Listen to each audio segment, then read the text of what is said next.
기름기 쫙 빼고 기본으로 돌아온 야간 종목 진단 야인시대 제로. 야인들과 함께하는 야한 진단 참여 방법. 첫 번째, PC로 하는 게시판 참여. tv.이토마토.com 홈페이지 들어오셔서 아자아자 게시판에 글을 남겨주세요. 두 번째, 모바일 참여. 모바일 어플리케이션 증권통을 다운받아 증권통 TV에 들어가서 아자아자의 글을 남겨주세요. 야인시대 제로는 유튜브로도 실시간 참여가 가능합니다. 유튜브 검색창에 토마토 TV를 입력하세요. 실시간 스트리밍으로 직접 방송을 보실 수도 있고 종목 진단도 가능합니다. 좋아요와 구독은 필수! 야인들과 함께하는 야인시대 제로, 지금 시작합니다.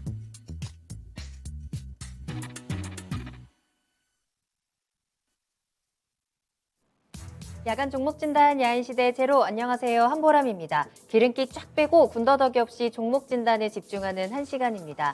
매일 저녁 9시부터 10시까지 여러분들 궁금하신 종목에 대해서 빠르고 정확한 진단 도와드리는 시간입니다. 자, 오늘은 이재필 전문가님과 함께하는 목요일입니다. 전문가님 안녕하세요. 예, 안녕하세요. 반갑습니다. 예. 자, 전문가님과 벌써 한 달째 함께 하고 있는 것 같아요. 근데 이제 연휴 2번 지나고 나니까 10월도 이제 거의 중간이 다 지나가고 있고 날씨도 점점 추워지고 있고 참 시간 빠르다라는 생각이 좀 드는 것 같아요. 그러게요. 그렇죠? 네. 뭐 지금 이 토마토에 복귀한 지도 벌써 지금 뭐 2달이 넘어가는 것 같아요. 2달 정도 가까이 돼가는 것 같은데. 네. 뭐 하여튼 시간이 뭐 그런 얘기가 맞는 것 같아요. 뭐 10대는 10km로 가고 20대는 20km로 가고. 네. 뭐 올해 지금 뭐 한 서너 달 지났나 싶은데 벌써 10달이나 그렇게 지났네요. 그래요. 맞습니다. 자, 이제 올해 마무리를 또 잘 하기 위해서는 지금부터 또 준비를 잘 해보면 좋지 않을까라는 생각도 드는데요. 자, 이처럼 시장도 빠르고 시간도 굉장히 빠르고 시장 분위기도 좀 빠르게 변화하고 있는 것 같고, 그런데 내 종목만큼은 조금 느리게 움직이는 것 같다라는 생각도 드실 것 같습니다. 자, 우리 지금 이 시간 야인시대와 함께 하시면서 여러분들 종목에 대한 대응 전략도 잘 세워보시면 좋을 것 같아요. 자, 지금부터 종목 상담 신청 받도록 하겠습니다. 궁금하신 종목명, 매수가, 기중 함께 올려주시면 되는데요.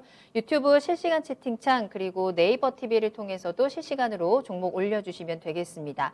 그리고 토마토 TV 홈페이지 아자아자 게시판에 글을 올려주셔도 좋고요. 전화 상담을 통해서 조금 더 구체적인 이야기 들어보실 수 있으니까요. 서울전화 02-325-8200번으로 문의 전화 주시기 바랍니다.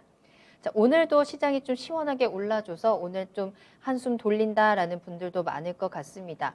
오승님 올려주셨고요. 유엔아이님도 반갑습니다. 스카이님 이름도 보이네요. 베네치아님, 이소말트님, 또 LT젠 최님까지 함께하고 계십니다. 계속해서 오늘 1시간 꽉 채워주시면서 여러분들 궁금하신 종목 있으시다면 주저하지 마시고 지금 바로 올려주시면 되겠습니다. 자, 그럼 오늘의 첫 번째 종목부터 보도록 할게요. 유튜브에서 LT젠 최님이 올려주신 종목 대성산업 살펴보겠습니다. 5,050원 매수가고요. 비중은 15% 가지고 계시네요. 업황 중기 전략에 대한 부분이 궁금하다라고 해서 올려주셨어요.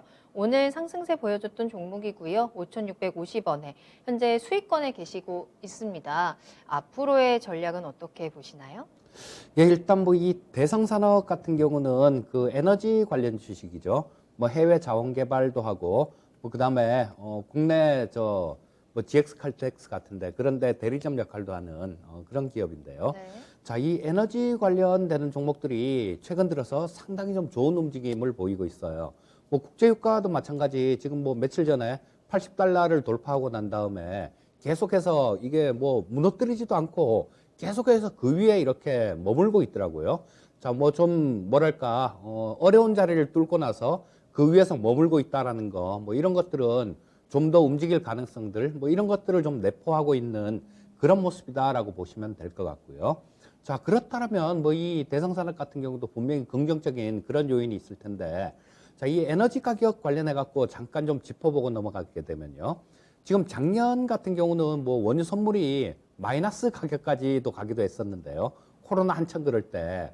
자, 그런데 그러고 난 다음에 계속 좀 치고 올라왔는데, 이런 부분들이 지금 작년에 뭐 코로나도 있었지만 이 투자 자체가 작년에 그렇게 안 됐습니다.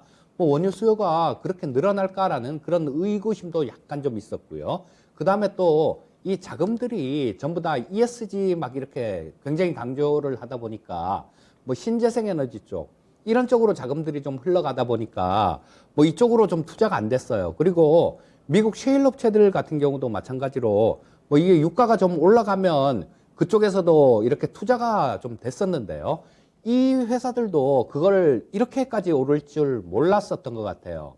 자, 뭐 한 50불 정도, 55불 정도 그 정도를 마지노선으로 놓고 뭐 더 이상 올라가지 못할 것이다라고 본 것처럼 뭐 그렇게 좀 지금 운영을 했거든요, 지금까지. 그래서 이 투자도 안 되고 셰일 업체들 같은 경우는 전에는 금방금방 투자를 했었는데 지금 또 투자를 안 하고 또 요즘 좀 이 친환경 쪽을 워낙 강조를 하다 보니까 이쪽은 사양 산업이다 이렇게 뭐 이런 그런 느낌들이 좀 있어서 지금 거대한 에너지 기업들 뭐 엑스모빌이나 이런 데서도 마찬가지 이 유정을 뚫고 뭐 이런 쪽에 투자를 하는 게 아니라 다른 신재생 에너지를 개발하는데 그런 쪽에다가 상당히 좀 투자를 많이 하고 있습니다. 자, 그리고 뭐 이게 원유가 그냥 원유나 이 천연가스나 뭐 이런 것들이 그냥 더 뽑아내고 싶다고 그냥 금방 뚝딱 이렇게 뽑아낼 수 있는 게 아니라 어느 정도 설비 투자도 해야 되기 때문에 상당히 지금은 이 유가 같은 경우는 강세를 유지할 수밖에 없겠다라는 그런 생각이 들고요.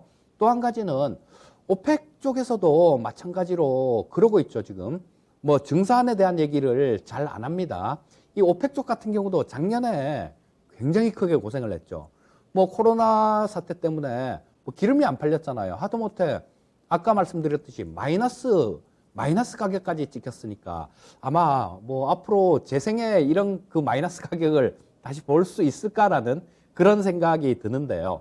하여튼 이 오펙 같은 경우도 작년에 그 오펙이나 비오펙, 산유국들 같은 경우도 작년에 손해를 굉장히 많이 봤기 때문에 아마 이 유가가 좀 올라 있는 기간이 될 수 있는 대로 최대한 길게 가길 원할 겁니다. 자, 그렇다면 뭐 지금 당장 이런 것들이 좀 올라올 수 있는 그런 요인들은 유가가 좀 떨어지고 뭐 그럴 요인들은 좀 제한적이다 이렇게 보는 게 합리적일 것 같고요. 자, 그렇다면 이 대성산업 같은 경우도 좀 더 긍정적인 그런 에너지를 받을 가능성이 많다라고 보시는 게 맞을 것 같습니다. 자, 뭐 전략 같은 경우는 뭐 이 유가 같은 경우는 좀 강세로 갈 가능성이 있다라는 강세를 좀 유지할 가능성이 있다라는 그런 관점으로 보고 정하시면 될 것 같고요. 자, 일단 가격 전략을 좀 말씀드리면 지금 현재 엊그저께 여기서 좀 상당히 좀 세게 치고 올라왔다가 좀 밀린 모습이 나왔죠. 여기서 음선이 조금 크게 발생되면서 좀 밀렸는데요. 자, 이 부분 같은 경우는 일단은 뭐 그렇게 밑에 거래량 부분들이 그렇게 많이 부담스러울 정도로 그렇게 터지진 않았습니다. 그렇기 때문에 이 분위기가 좀 유가 상승이라는 이런 분위기가 좀 더 이어진다라면 뭐 이거는 뚫고 올라갈 가능성이 많아 보이고요. 자, 오늘 같은 경우는 또 외국인들 매수도 좀 비교적 강하게 이렇게 들어왔기 때문에 상당히 위쪽으로 움직일 가능성이 상당히 높다라고 보셔야 될 것 같아요. 자, 그럼 뭐 어느 정도까지 볼 수 있을 것 같냐라고 뭐 그게 가장 궁금하실 텐데요. 자, 6,340원 요 고점 같은 경우는 일단 뚫을 가능성이 많아 보입니다. 자, 근데 그 다음에는 보게 되면 7,000원대 약간 위에 좀 저항선 역할을 할 수 있는 그런 부분들이 좀 존재하고 있습니다. 그래서 7,000원대 이상 정도에서는 저항을 받을 가능성이 많아요. 그런데 더 이상은 좀 일단 뭐 기업이 실적 부분들도 좀 이렇게 어느 정도 따라와주고 좋아져야 되는데 이 대성산업 같은 경우는 아까 말씀드렸듯이 뭐 이 유가가 GX 칼텍스 같은 거 이런 거 국내 대리점 같은 그런 역할 그쪽에서도 매출이 많이 나오기 때문에요. 자, 이 유가가 상승해서 이익이 나는 좀 추가로 마진이 나는 부분들은 정유사에서 이렇게 먹을 수 있는 그런 것들이 상당히 좀 많습니다. 그래서 이 7,180원을 뚫기는 조금 어려울 것 같다라는 생각이 들어요. 물론 기술적인 부분들 이 7,000원대 근처에 가서도 거래량이 막 실려가면서 쭉 치고 올라간다라면 일단 그때는 조금 그냥 두고 봐야 되겠지만요. 1차 목표가는 한 7,000원 정도 선 보고 대응을 하시면 좋을 것 같습니다. 네. 최근에 이 국제 유가의 강세가 주가에도 대성산업의 주가에도 좀 긍정적으로 해석할 수 있는 부분이다라는 진단 도와주셨습니다. 최근의 고점이었던 6,300원 이상은 충분히 가능할 것으로 보이고요. 최종 목표가 7,000원 정도의 기준을 두고 잘 대응해 보시면 좋을 것 같아요. 수익 볼 수 있다라는 긍정적인 전망으로 대성산업에 대한 진단 마무리하겠습니다. 자, 계속해서 상담 보고 있는데요. 오늘 많은 분들 또 올려주고 계십니다. 전창규님 반갑습니다. 남극꽃님 오늘 바쁘셨어요. 소주 한잔하고 피로를 풀고 있다라고 하셨는데 또 야인 시대와 하루를 마무리하면서 정보도 얻어가시고 또 채팅창 통해서 다양한 힐링도 얻어가실 수 있으면 좋을 것 같아요. 동백님도 반갑습니다. 자, 그럼 다른 상담 볼까요? 이번에는 유튜브에 올려주신 종목 살펴보겠습니다. 스카이님, 이건홀딩스 가지고 계신데요. 6,670원 매수가고요. 비중은 10%입니다. 현재 손실을 살짝 보고 계신 구간이네요. 오늘은 5,940원에 거래를 마쳤고요.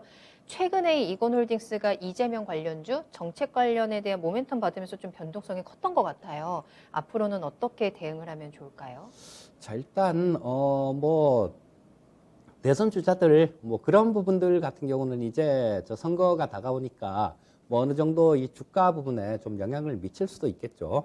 하지만 뭐 이런 모멘텀 쪽 이런 쪽을 보고 가는 것보다는 물론 뭐 이재명 지금 지사가 뭐 사퇴하거나 그러진 않을 거예요. 하지만 예전에 그 반기문 전에 문재인 대통령 당선될 때 네. 그때 반기문 전 사무총장이 나온다고 그랬다가 갑자기 어느 날 갑자기 나 안 할래 이런 적이 있거든요.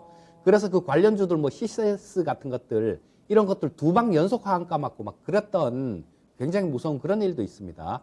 이 정치 테마주들 같은 경우는 보실 때 이런 부분들 항상 리스크도 좀 있다라고 그렇게 보셔야 될 것 같고요.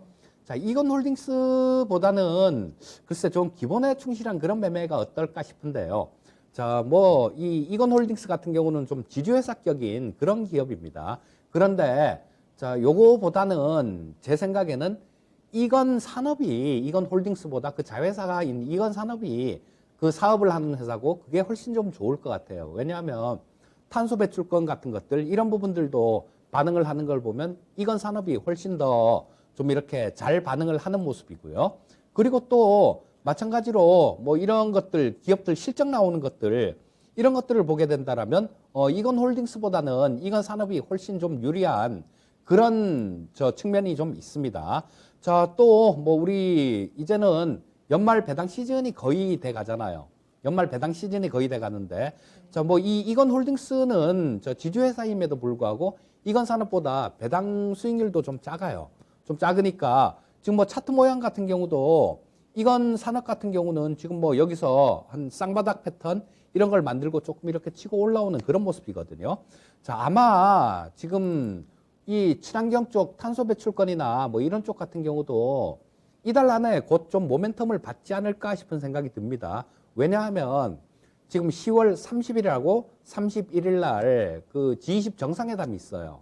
물론 뭐 저 중국의 시진핑 주석만 빼고 다 모이는 것 같은데요. 여기서 요즘들 정상들 이렇게 만나고 그러면 하는 얘기가 다 이 친환경 관련 얘기를 하잖아요. 친환경 관련 얘기를 하고 그렇기 때문에 이런 쪽이 상당히 좀 부각이 될 가능성이 높아요. 자, 그래서 이것도 뭐 5월 달에 이건 산업 같은 경우도 17,000원 정도까지 갔다가 지금 뭐 13,500원 정도로 좀 조정을 받은 상태니까 지금 반면에 이건 산업 같은 경우는 이건 홀딩스 같은 경우는 그나마 좀 치고 올라온 그런 모습입니다. 자, 그래서 여기서 뭐 조금 좀 더 올라갈 그럴 가능성은 있어 보여요. 자, 우리 시청자님 매수하신 가격이 6,670원인데요.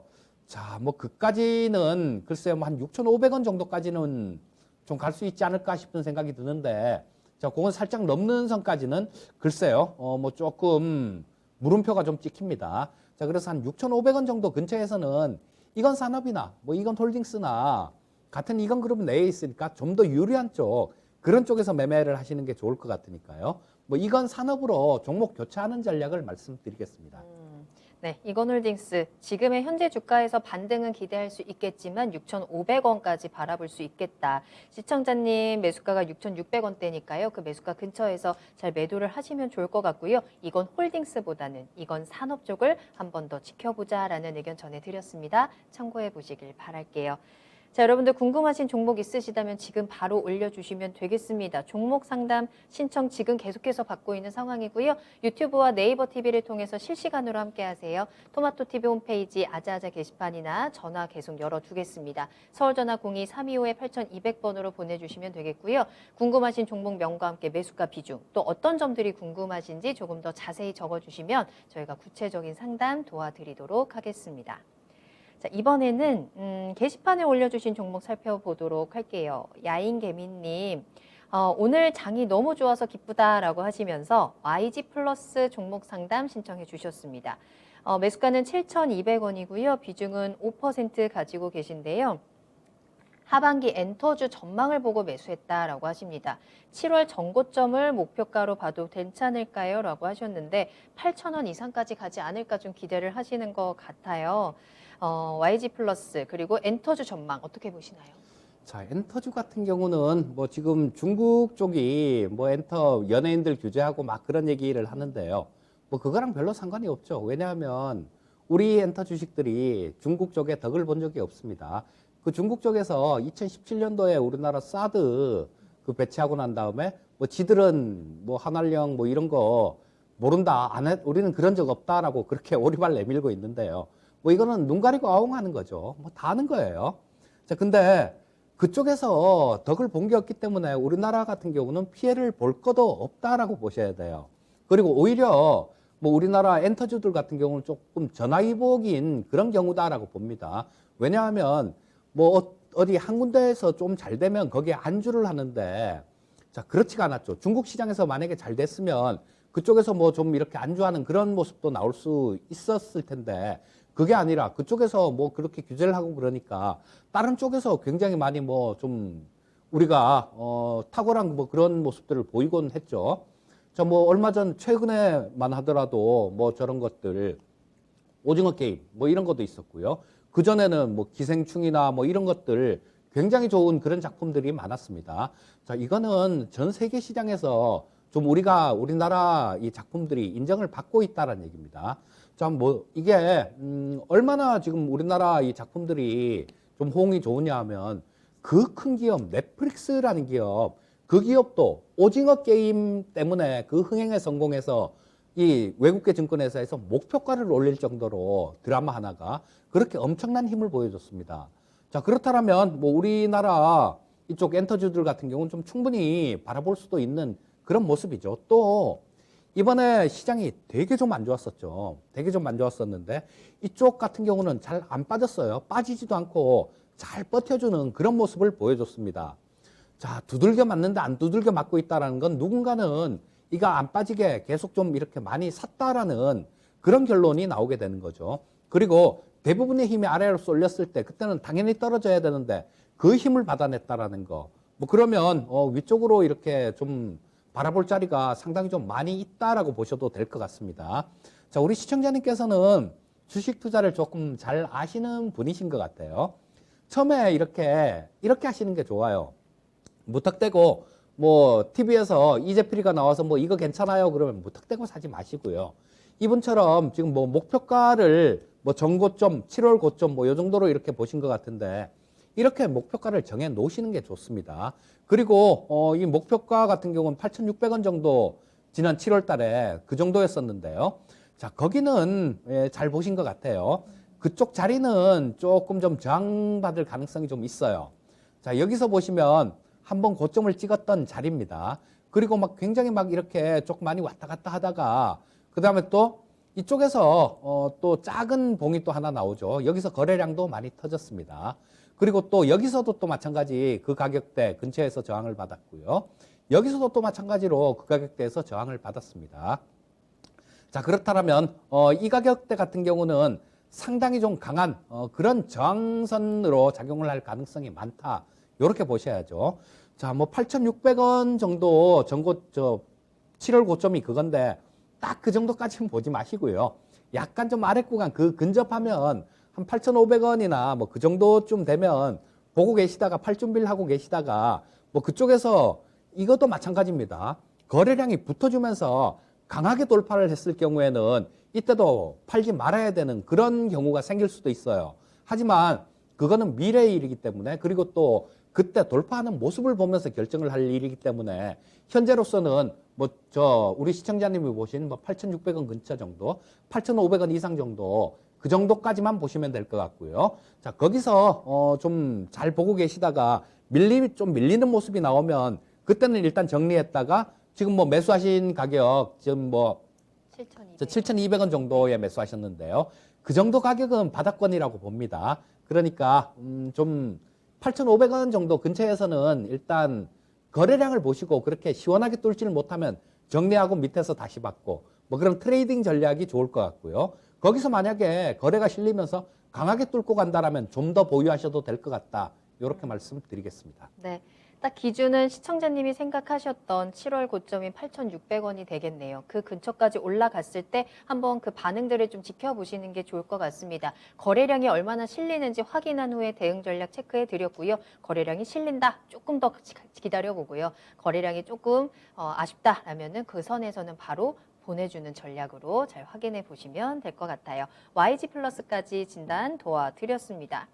자, 계속해서 여러분들 고민 상담 도와드리고 있습니다. 현재 이재필 전문가님과 함께 하고 있고요. 다음 상담은 바른생활님이 올려주신 종목인데요. 일단은 종목부터 확인해 볼게요. 하이비전 시스템이고요. 15,500원에 15% 가지고 있습니다. 정말 고민이 많으신 것 같아요. 이 종목에 대해서. 실적 피크아웃이라는 이야기도 있지만 믿고 끌고 가려고 한다. 자회사 상장에 대한 모멘텀도 좀 기대를 하고 계시는 것 같고요. 계속해서 보유해도 되는 건지 업황에 대한 부분이 걱정됩니다. 라면서 올려주신 종목이에요. 하이비전 시스템 보겠습니다. 오늘은 15,850원에 거래를 마쳤습니다. 그래도 손실 구간은 아니시거든요. 시청자님이 고민하시는 부분들 좀 해결을 해드릴까요?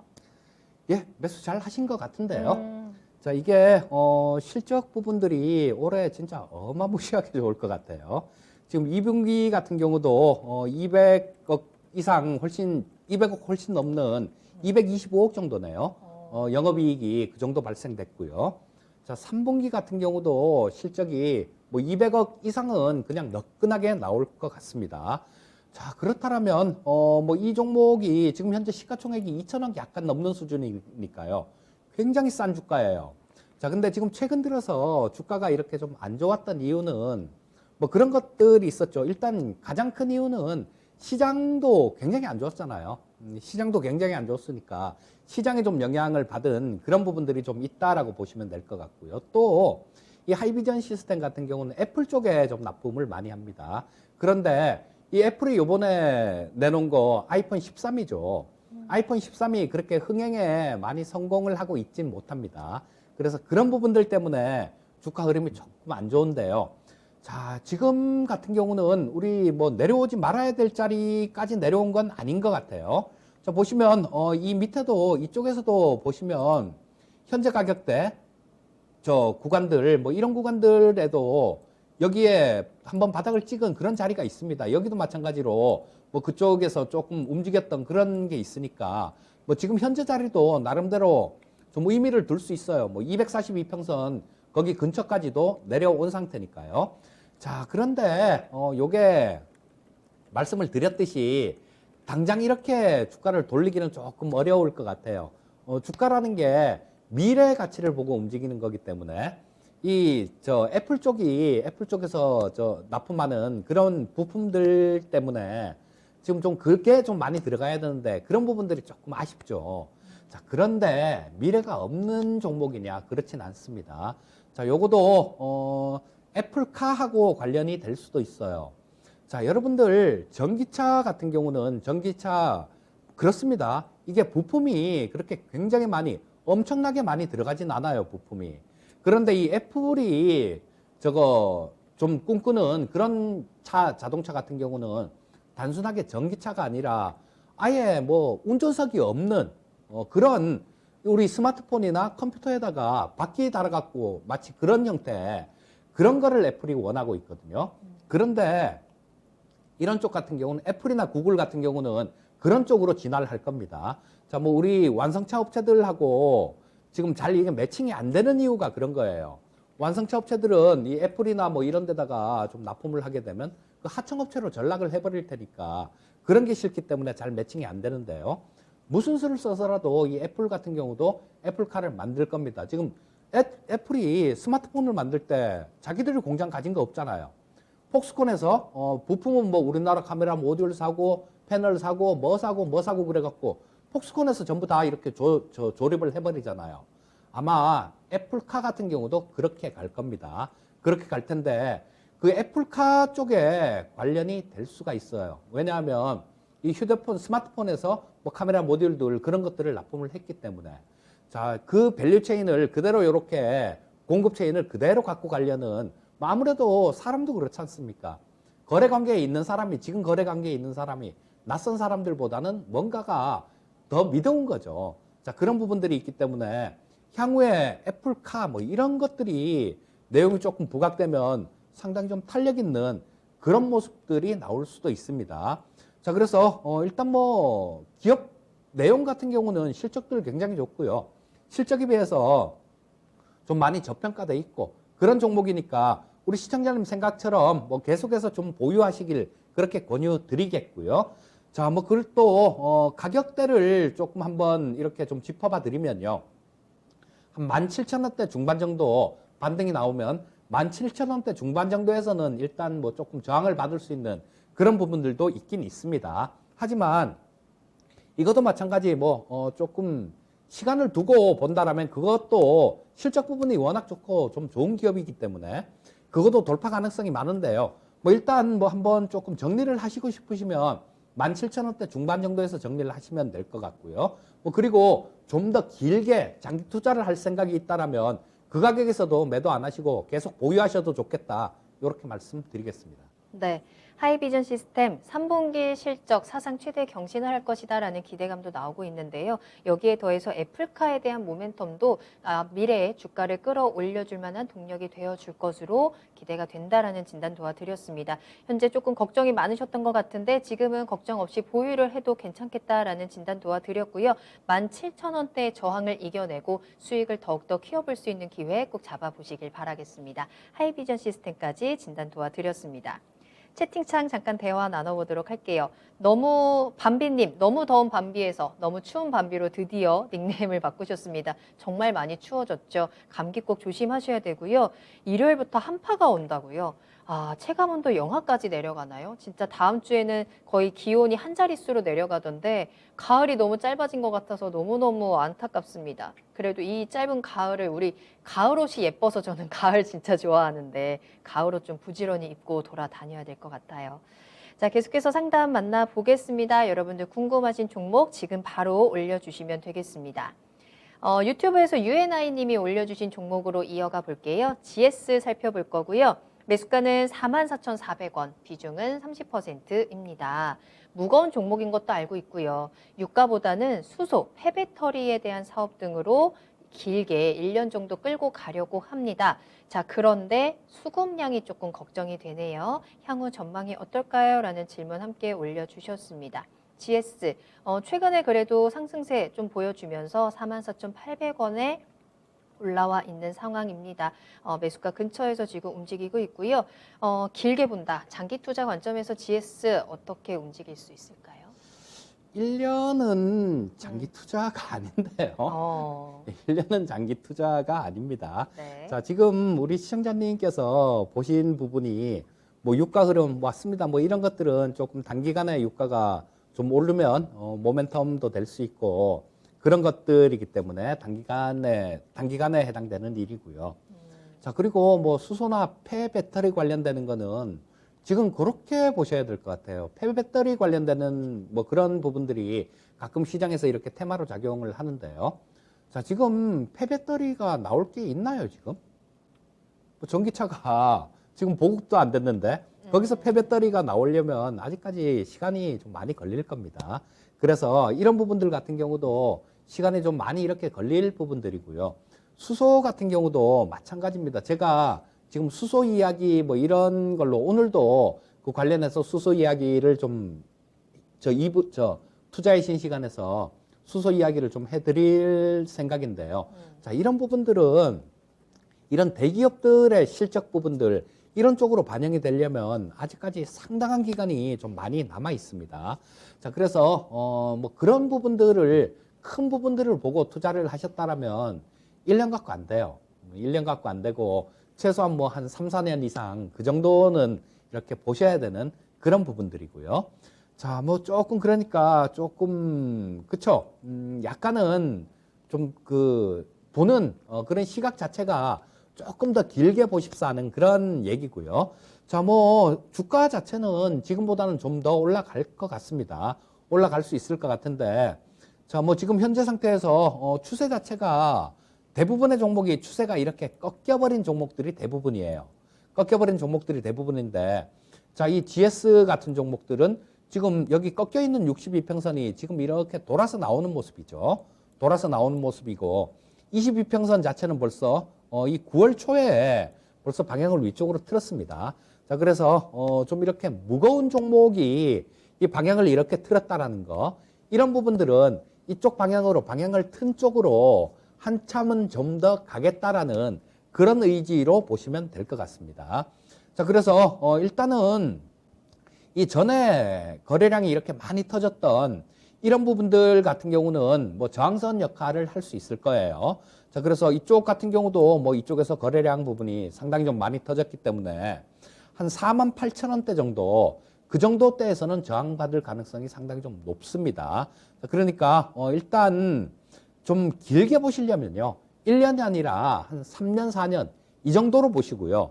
그렇지가 않다라면 뭐 이 한 48,000원 정도, 이 정도 가격대는 그렇게 아주 긴 시간이 필요치는 않을 것 같습니다. 뭐 한 서너 달 정도, 한 두세 달 정도, 어쩌면 빠르면 올해 안에 뭐 이 가격 정도는 갈 수도 있다라고 봅니다. 그러니까 한 3, 4년 정도 보시려면 들고 계시고요. 그렇지 않으면 한 48,000원 정도에서 정리하는 전략 말씀드리겠습니다. 네, GS 더 길게 가져가시거나 아니면 48,000원 목표가 정해두고 대응하시거나 선택지 드렸습니다. 잘 참고해 보시길 바랄게요. 자, 미국에서 또 경제 지표 발표가 되고 있습니다. 먼저 실업수당 청구 건수부터 확인을 해볼까요? 29만 3천 건으로 집계가 됐네요. 예상치는 31만 8천 건이었던 것 같은데 예상치를 하회한 수치가 나왔습니다. 지난주에 33만 건이 나오면서 4주 만에 감소세로 돌아섰다라는 부분들 확인해 드렸는데요. 그 감소세 이번 주까지도 계속 이어가고 있는 것으로 확인이 되고 있고요. 미국의 9월 생산자 물가지수 역시 예상치를 하회했습니다. 전월 대비해서 0.5% 상승한 수준, 근원 생산자 물가지수 역시 전월 대비 0.2% 상승하면서 예상치를 하회했다라는 점들 확인해 보시기 바랍니다. 다음 상담 바로 만나보도록 할게요. 이번에는 게시판으로 다시 한번 가보도록 할게요. 황금산 K님의 종목이고요. 마크로젠 살펴보도록 하겠습니다. 36,000원 매수가고요. 비중은 30% 가지고 계시는데요. 어떻게 해야 할까요? 라면서 올려주신 종목이에요. 오늘 28,300원에 거래를 마쳤고 손실이 조금 있는 상황입니다. 답답하신가 봐요. 차트가 좀 가파르게 내려왔거든요. 자, 마크로젠 앞으로의 전망과 대응 방법 궁금합니다 하셨는데 좀 손실을 회복할 수 있는 구간이 있을까요? 예, 이 마크로젠 같은 경우는 정말로 굉장히 오래된 그런 기업이에요. 우리 2000년대 제가 증권회사 다닐 때 그때부터 계속해서 이 상장돼 있던 그런 종목입니다. 자, 그때 상장돼 있던 종목이 지금 살아남아 있는 종목이 몇 종목 없어요. 몇 종목 없는데, 자, 마크로젠 같은 경우는 그 살아남아 있는 그런 기업 중에 하나이기도 하고요. 자, 이 유전자 쪽에서 그런 쪽에서는 굉장한 기술력을 좀 보유하고 있는 그런 기업입니다. 또 지금 현재 상태에서 보면 그렇죠. 뭐 아무리 제약 바이오 쪽이라고 하더라도 실적 부분들이 전혀 안 나오면서 다 내가 혁신적인 그런 거 기술을 갖고 있어 뭐 이렇게들 얘기를 하는데요. 저는 거기에 조금 물음표를 많이 찍는 그런 사람 중에 하나입니다. 예를 들어서 만약에 어떤 진짜 항암제 쪽에 획기적인 항암제가 만약에 하나가 딱 나온다라면요. 폐암 쪽에 그런 정말로 획기적인 그런 항암 신약이 나온다라면 지금까지 그걸로 항암제로 먹고 살던 기업, 그리고 또 후발 기업들, 그 회사보다 늦게 이걸 개발한 회사들 전부 다 남는 거 하나도 없을 겁니다. 자, 그런데 웬 그렇게 획기적인 신약들이 웬 게 그렇게 많은지요. 자, 지금 이 종목들 같은 경우도 마찬가지입니다. 턱없이 굉장히 많이 올라와 있는 비싼 그런 종목들도 많아요. 자, 근데 이 마크로젠 같은 경우는 그렇지는 않습니다. 다행히. 다행히 그렇진 않고, 자, 그나마 이렇게 보게 되면요. 흑자 부분이 계속 좀 나요. 계속 좀 나고, 그래서 지금 올해 같은 경우도 마찬가지 한 100억 정도 흑자가 났어요. 1, 2분기 합쳐갖고 영업이익 기준 100억 정도 흑자가 났는데, 자, 이런 기업이 그렇게 많지가 않습니다. 또 이 마크로젠이 시가총액이 지금 한 3천억 정도 수준이죠. 자, 제약바이오 쪽에서 이쪽 시가총액이 3천억 정도인데 영업이익 흑자나고 나름대로 그 강한 기술력도 갖고 있다라면 이 종목 같은 경우는 일단 지금 많이 물린 상태에서 좀 자르거나 그렇게는 할 필요가 없다라고 보시면 될 거고요. 좀 긴 시간의 차트를 놓고 좀 말씀드리겠습니다. 자, 보시면 이게 마크로젠의 주봉 차트입니다. 자, 2017년도부터 이렇게 움직이는 모습이었는데요. 보시면 지금 같은 경우는 현재의 위치가 여기죠. 자, 여기는 우리 시청자님 보시기에는 바닥권에 가까운가요? 아니면 천장권에 가까운가요? 자, 누가 봐도 바닥권에 가까운 그런 모습입니다. 자, 그래서 이 마크로젠 같은 경우는 좀 보유를 그냥 조금 길게 이렇게 조금 갖고 가시다 보면요. 우리 시청자님 매수하신 가격, 그 가격 이상은 제약바이오 쪽이 또 부정적인 것만 있는 게 아니라 하나가 또 이렇게 좀 잘 되는 모습 나오면 나머지 또 으쌰으쌰 해가면서 또 많이 가는 그런 경우도 있으니까요. 자, 일단 주봉상에 그렇고 월봉상에서 보셔도 마찬가지죠. 지금 보시게 되면 여기가 지금 현재 위치고요. 자, 계속 바닥권에 계속 근접한 그런 가격대가 현재 가격대죠. 자, 우리 시청자님 매수하신 가격대는 이쯤 선 정도 됩니다. 자, 그러니까 평균적으로 보면 고점 근처이긴 했는데 뚫지 못할 그 정도 고점은 아니다라는 거죠. 자, 현재 상태에서는 일단 보유 의견 말씀드리겠고요. 한 4만 원대 넘어서 4만 원대 중반 정도, 4만 한 4, 5천 원 정도 그 정도까지 주가가 올라가면 그때는 보시면 천장 근처가 되겠죠. 꼭대기 근처가 될 겁니다. 자, 한 4만 5천 원, 4만 원대 중반 정도 그 정도에서는 매도하는 전략 말씀드리겠습니다. 네, 마크로젠 보유 의견입니다. 4만 원 돌파 시 매도 타이밍 잡아보자 전략 세워드렸으니까요. 잘 대응해 보시길 바랄게요. 힘내시길 바라겠습니다. 지금 좀 걱정이 많으신 것 같은데 꼭 수익 보고 나오실 수 있기를 응원할게요. 자, 계속해서 상담 이어가는데요. 이번에는 전화로 연결해 보도록 하겠습니다. 안녕하세요, 시청자님. 예, 안녕하세요. 예, 수고하십니다. 네, 반갑습니다. 자, 어떤 종목 네. 궁금하세요? 예, 서현 네, 매수가랑 12,250원에 30%입니다. 알겠습니다. 서현 12,250원에 30%. 최근에 들어가셨을까요? 예, 알겠습니다. 어떤 점이 가장 궁금하세요? 글쎄요, 앞으로 조금 한 15,000원까지 갈 수 있을까 하고 궁금해서요. 15,000원까지. 알겠습니다. 서현 어떤 모멘텀 보고 들어가셨는지 혹시 여쭤봐도 괜찮을까요? 예, 고점에서 많이 하락해서 내려온 것 같아서. 들어갔는데 네. 저기 알고 보니까 정치 테마주더라고요. 그래서 네. 나 그거 모르고 매수했는데요. 알겠습니다. 차트 보고 들어가셨습니다. 자, 그런데 15,000원 좀 목표가 보고 계시고요. 수익 보고 볼 수 있을지 한번 체크해 보도록 할게요. 이재필 전문가님과 자세한 이야기 나눠보세요. 예, 시청자님 안녕하세요. 예, 안녕하세요. 수고하십니다. 예, 반갑습니다. 자, 이게 정치 테마 준 건 아시고 들어가셨다라고 얘기를 하고요. 이 서현 같은 경우는 윤석열 전 총장 관련주로 그렇게 좀 엮이는 그런 종목이죠. 자, 사회이사 유재만 변호사님이라고 있는데 그분이 서울법대 출신이다. 이러는데 이분은 페넨터의 사회이사기도 합니다. 자, 그런데 서울법대에 나온 기업인들이 한둘이 아니거든요. 한둘이 아니라서 일단 그쪽으로 그냥 이렇게 엮는 겁니다. 엮는 건데 일단 기업 이 실적 부분들, 이런 부분들은 좀 어느 정도 실적이 되는 그런 기업이기도 해요.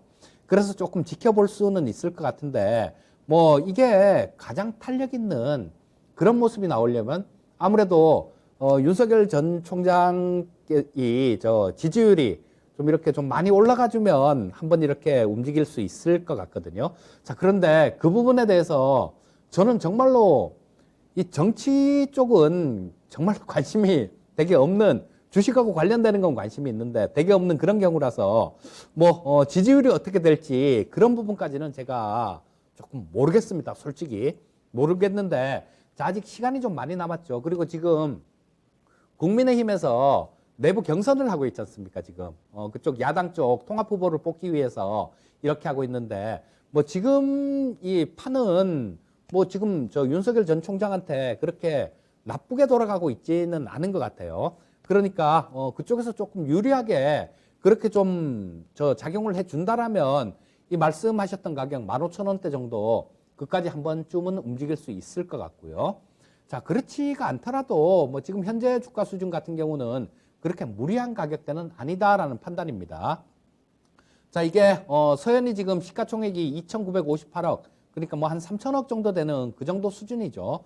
근데 지금 뭐 올해 같은 경우 비록 연결 영업이익이지만요, 올해 같은 경우는 한 530억 정도는 저 영업이익 기준 흑자가 날 것 같아요.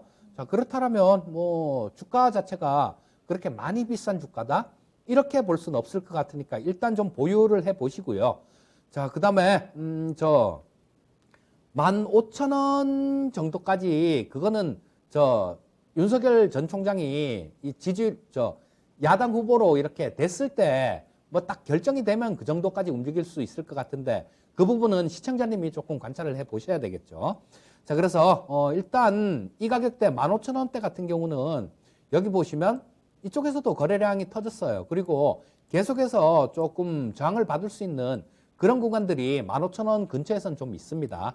그러니까 딱 15,000원 뭐 이까지 보고 10원 더 에너리 없이 팔아야 되겠다 이런 생각은 하지 마시고요.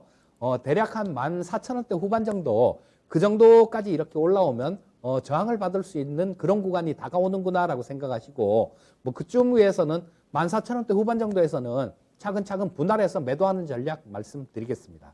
네. 자, 시청자님 좀 궁금증이 해결되셨을까요? 추가적으로 궁금하신 부분 있으세요?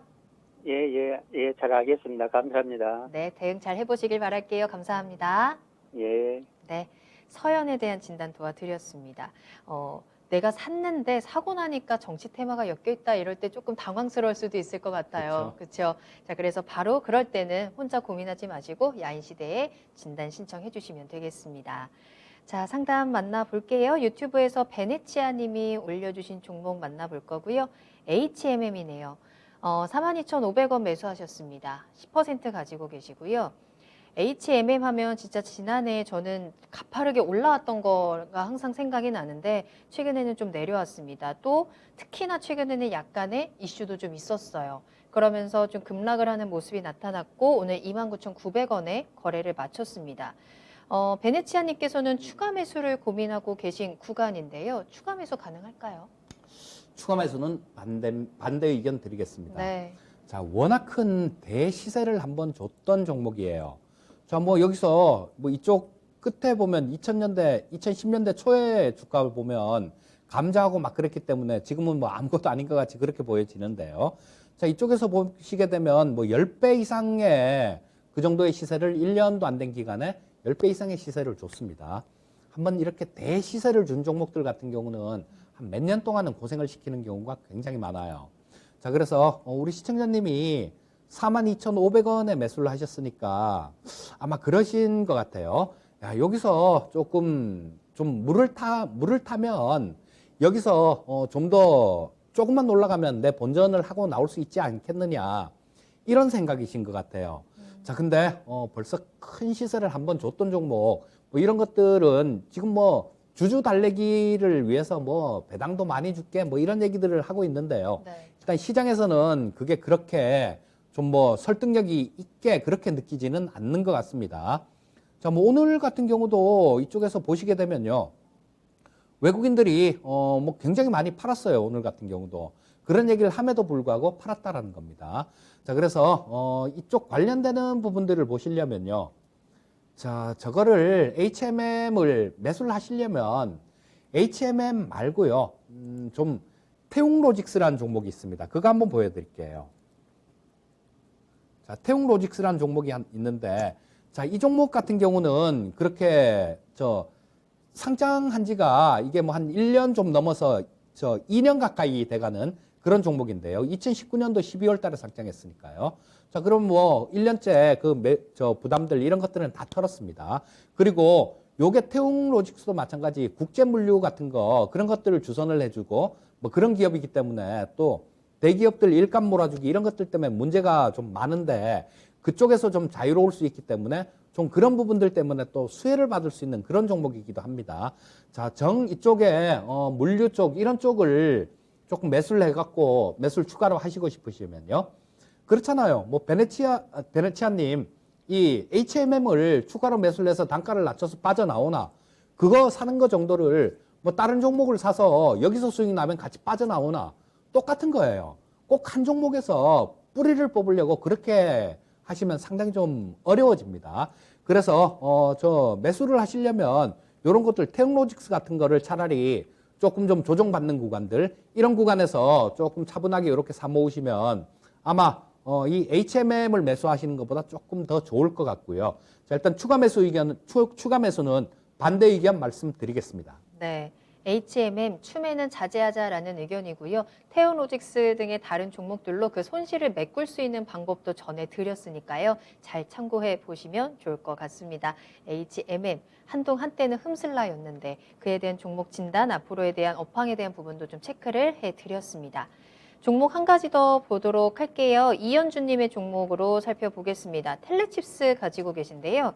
17,700원 매수가 그리고 5% 가지고 계십니다. 오늘 3% 상승 보여주면서 15,100원으로 올라왔지만 이현주님께서는 여전히 지금 손실 구간에 계신 상황입니다. 그러다 보니까 이분도 추가 매수를 고민하고 계시다라면서 올려주셨거든요. 텔레칩스 진단해 보겠습니다. 이분은 어떻게 대응을 짜는 게 좋을까요? 텔레칩스는 5% 갖고 계시네요. 네. 텔레칩스는 추매도 가능하다라는 생각입니다. 이 텔레칩스 같은 경우는 그 NXP라는 세계 최대 차량용 반도체 회사가 있어요. 그쪽에서 저쪽에 현대차 쪽에 납품을 하던 거 그런 부분들을 NXP 물량을 뺏었을 정도로 그 정도로 굉장히 좀 기술력 같은 거는 굉장히 좀 강한 그런 기업입니다. 자, 그래서 이 비메모리 반도체 팹리스 업체 하면 우리나라에서 가장 대표적인 게 이 텔레칩스고요. 또 지금 요즘 자율주행이다 뭐다 이러겠고 이 차량용 반도체 쪽이 상당히 나중에도 각광을 받을 수 있는 그런 섹터인데요. 자, 이 텔레칩스 같은 경우는 차량용 반도체 매출이 75%를 차지하고 있어요. 자, 그래서 그쪽으로 상당히 모멘텀이 있고 또 자회사가 똘똘한 자회사가 하나 있죠. 칩스앤미디어 마찬가지로 상장이 돼 있는데요. 이 칩스앤미디어 모회사가 이 텔레칩스입니다. 칩스앤미디어는 자율주행 쪽 뭐 이런 쪽이 움직이면 가장 좀 강하게 움직이는 그런 종목이 칩스앤미디어 같은 종목군인데요. 자, 뭐 이거는 설계 자산을 갖고 있으면서 설계 자산이라는 게 그런 거예요. 우리 시청자님들 주식 거래를 하시려면 HTS를 통해서 거래를 하잖아요. 그걸 통해서 거래를 하면서 수수료를 내지 않습니까? 비메모리 반도체 업체들, 팹리스 업체들이 이거 반도체를 설계를 하려면요. 그 설계하는 그 설계 자산이 있어야 돼요. 마찬가지로 우리 이 주식 거래를 HTS로 하듯이 그 설계를 하려면 이런 부분들이 있어야 되는데 바로 그 IP를 갖고 있는 그런 기업이에요. 그래서 얘 같은 경우는 팹리스 업체들이 좀 뭐 어떤 자기들 IP를 쓰기만 하면 그쵸, 로얄티 같은 것들 이런 것들로 좀 유지를 하는 그런 기업인데 상당히 좀 작지만 굉장히 계속해서 꾸준하게 흑자를 내고 있고 또 계속해서 커가는 그런 기업입니다. 자, 그래서 이 텔레칩스 같은 경우는 일단 뭐 추가 매수 하셔도 될 것 같은데요. 좀 많이는 하지 마시고요. 뭐 5% 정도 있으니까 지금 보유하고 있는 것 정도 한 5% 정도는 추가로 매수를 말씀드리겠습니다. 그러면 뭐 평균 단가가 16,000원대 뭐 그 정도가 되겠네요. 그 정도가 되면 좀 있다 보면 뭐 그 가격 이상은 충분히 올라올 수 있는 그런 종목이니까 뭐 요거는 조금 매수를 하셔서 좀 보유하는 전략 말씀드리겠습니다. 네, 텔레치스 5% 정도는 살짝 더 담아도 되겠다라는 진단으로 마무리해 보도록 할게요. 채팅창에서 전문가님 혼자서도 너무 잘하셔서 금산 전문가님 안 오시는 것 같다라는 이야기가 있어요. 어떠실까요? 우리 금산 전문가님이 저 어제 또 전화를 하셨더라고요. 네. 야, 힘들지만 조금만 혼자 더 하고 있어 이 전문가 그러더라고요. 아, 그래요? 그래서 네. 제가 몇 강은 조금 더 해야 될 것 같습니다. 몇 그렇습니다. 강은 혼자. 더 추워지기 전에 금산 전문가님 빨리 오셨으면 좋겠고요. 자, 이렇게 해서 오늘 텔레치스까지 이재필 전문가님과 함께 여러분들의 궁금증 다 해결을 도와드렸습니다. 종목 진단은 다음에 또 전해드리도록 하겠고요. 자, 그리고 잠시 후 10시부터 시작되는 투자의 신도 꼭 함께 해주시길 바라겠습니다. 지난주에는 수소에 대한 이야기 해주셨어요. 이번 주에는 어떤 내용일까요? 지금 수소 쪽을 지금 굉장히 크는 쪽이기 때문에요. 그쪽을 우리 시청자님들이 아주 그냥 이해가 확 되시게 네. 수소 쪽을 계속 좀 말씀을 드릴 생각이에요. 아, 그래요? 그리고 제가 원래 저거 증권회사를 입사를 안 했으면 제가 환경을 전공했거든요. 네. 근데 증권회사에서 뭐 오라고 꼬셔갖고 그래갖고 증권회사 다녀갖고 네. 여기서 이렇게 종목 상담도 하고 있는데요. 만약에 이걸 안 했으면 아마 지구를 어떻게 수소 구할까 쪽에서. 네. 뭐 그런 거를 하고 있을지도 모르겠습니다. 알겠습니다. 그래서 그런 부분 쪽에서 대해서 음. 좀 어디서 듣기 힘든 얘기 그런 얘기들까지 좀 다 해드릴 생각이에요. 그럴 수 있겠네요. 이 시장에서에 대한 수소나 친환경에 대한 이야기뿐 아니라 또 환경에 대해 관심이 많았던 환경 전공자로서 또 그에 대한 이야기들 많이 전해드릴 수 있을 것 같습니다. 10시입니다. 투자의 신을 통해서 여러분들 수소에 대한 이야기, 시장에 대한 포인트 잡아가시고요. 추천주도 기다리고 있을 거예요. 추천주까지 꼭 담아가시면 좋을 것 같습니다. 전문가님이 직접 수소를 만들고 계실 것 같다는 이야기도 나오고 있네요. 자, 그럴 수도 있었어요. 하지만 수소를 만들지 않고 여러분들께 정보를 전해드리고 있으니까요. 그 정보들 다 담아가시고 꼭 여러분들의 계좌에도 도움이 될 수 있게 함께 해보도록 하겠습니다. 자, 그러면 이재필 전문가님과는 여기서 먼저 인사드리도록 할게요. 오늘 감사합니다. 네, 수고하셨습니다. 네, 오늘 저희가 방송에서 전해드린 내용은 단순 정보일 뿐 해당 종목의 가치 상승과 하락을 보장하지 않습니다. 투자는 투자자 본인의 책임과 판단에 따라서 이루어져야 한다는 점 다시 한번 유의해 주시기 바랍니다. 자, 내일도 힘내시길 바라겠고요. 추워지는 주말 감기 조심하시고 다음 주에도 저희 더욱더 따뜻하고 건강한 모습으로 만나겠습니다. 시청해 주신 여러분 고맙습니다.